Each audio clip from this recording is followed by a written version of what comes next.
નમસ્કાર પાટનગર નેટવર્ક ન્યૂઝમાં આપનું સ્વાગત છે। હું છું દિવ્યા આપની સાથે। નજર કરીશું ખાસ ખબરો પર। મહત્વના સમાચાર સામે આવી રહ્યા છે। રાજકોટના વોર્ડ નંબર 18 રસ્તાઓની હાલત ખરાબ જોવા મળી છે। મહત્વના સમાચાર સ્થાનિકોએ અનોખો વિરોધ કર્યો છે। રેકડી કાઢીને રસ્તા ઉપર હવન કરીને ભારે વિરોધ નોંધાવ્યો છે। કોંગ્રેસ કાર્યકરો અને સ્થાનિક લોકોએ ખરાબ રસ્તાઓનો કર્યો છે ભારે વિરોધ।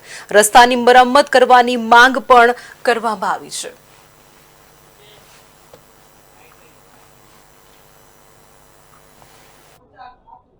રાજકોટ મહાનગરપાલિકા જનરલ બોર્ડ દર 2 મહિને થતું હોય છે ત્યારે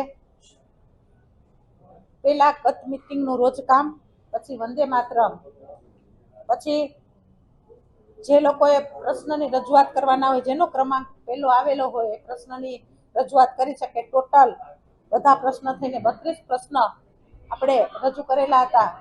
એમાં આજે પહેલા પ્રશ્ન કોર્પોરેટર વોર્ડ નંબર 17 ના કીર્તિબા રાણાનો હતો। રાજકોટ મહાનગરપાલિકા મોન્સૂનની કામગીરી કરી રહી છે। આજે કોંગ્રેસ પાટા બાંધી, કમરે પટ્ટા બાંધી અને તેના કોર્પોરેટરો આવેલા હતા। કોર્પોરેટર વોર્ડ નંબર 15 ના કોંગ્રેસના ક્યારે આજે વિરોધી માટે કર્યો સાહેબ। એક વર્ષથી કોર્પોરેશનમાં લેખિતમાં દીધેલું છે।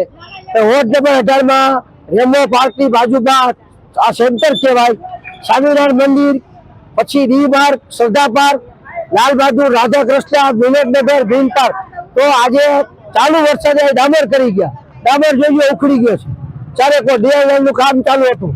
મેં કમિશનરને કીધું સાહેબ તમારી કીધે કામ થાય તો ચાલુ કરો। તો અમારી એક જ માંગ છે કે જેમ કાલાવ રોડ પર ટેમ્પરરી બ્લોકનું કામ કરી દે કે બ્રિજ નાખી દે, એ રીતે કમિશનર પાસે રજૂઆત કરે છે। તો ટૂંક સમયમાં કમિશનર સાહેબ અમારી માન્ય નહીં શકાય તો તમામ નેતાઓ 18 નંબર રોડના